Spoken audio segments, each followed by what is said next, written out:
Well, ক্যাপাসিটরের ক্ষেত্রে একটা খুব ইম্পর্টেন্ট জিনিস আমি বলতে ভুলে গেছি, যে কিভাবে এখানে নেগেটিভ চার্জ এবং পজিটিভ চার্জ প্রথমে আমরা পাইছি সেটা আমরা আগে বলি। এই দুইটা প্লেট, এই একটা প্লেট, এই একটা প্লেট, দুইটা হচ্ছে মেটালিক প্লেট বা মেটালিক দুইটা সারফেস। এই দুইটা সারফেসের ক্ষেত্রে এরা হচ্ছে ইলেকট্রিক্যালি হচ্ছে নিউট্রাল ছিল। তার মানে এখানে পজিটিভ নেগেটিভ সমান পরিমাণ ছিল চার্জ, এখানেও পজিটিভ নেগেটিভ শুরুতে সমান পরিমাণ ছিল। আমরা একটা ব্যাটারি দিয়ে কানেক্ট করছি, যে ব্যাটারির ভোল্টেজ হচ্ছে ভি, আর এগুলার ভোল্টেজ ছিল না, বিকজ এগুলো হচ্ছে ইলেকট্রিক্যালি নিউট্রাল ছিল। তো ব্যাটারি আমি নেগেটিভ সাইডটা যদি আমি এখানে কানেক্ট করি, এই নেগেটিভ চার্জ এখান থেকে হচ্ছে পুশ করে এই মেটালে আস্তে আস্তে আস্তে জমা হতে থাকবে।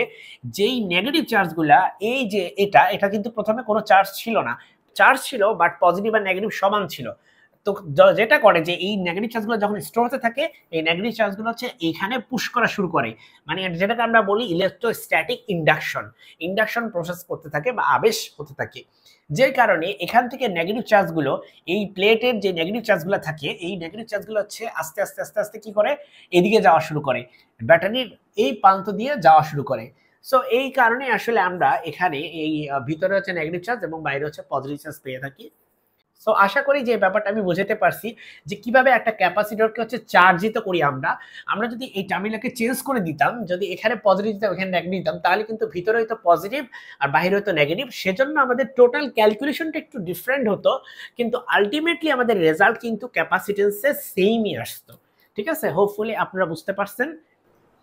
তো এই যে ইকুয়েশনের মধ্যে যে এই যে কে আছে, এই যে আপনারা দেখতে পাচ্ছেন ইকুয়েশনের মধ্যে কে আছে, এখানে এই কেটা রিপ্রেজেন্ট করে ডাইইলেকট্রিক কনস্ট্যান্ট। তো এই ডাউটটা আমি একটু ক্লিয়ার করতে, ডাইইলেকট্রিক কনস্ট্যান্টটা আসলে কি? ডাইইলেকট্রিক কনস্ট্যান্ট হচ্ছে যে এই যে আউটার সারফেস যেখানে পজিটিভ চার্জ আছে, এই যে ইনার সারফেস যেখানে হচ্ছে নেগেটিভ চার্জ আছে, এই দুটো সারফেসের মাঝখানে আমরা একটা ম্যাটেরিয়াল দিয়ে দিব, যেই ম্যাটেরিয়াল আসলে আমাদের ক্যাপাসিটেন্সের মান বাড়াবে। দেখেন, আপনার যদি কে এর মান হয়, ধরেন কথার কথা 80 হয়, তাহলে আপনার এই সি এর মান কিন্তু টোটাল যা ছিল তার থেকে 80 গুণ বেড়ে যাবে, তাই না? তার থেকে 80 গুণ বেড়ে যাবে।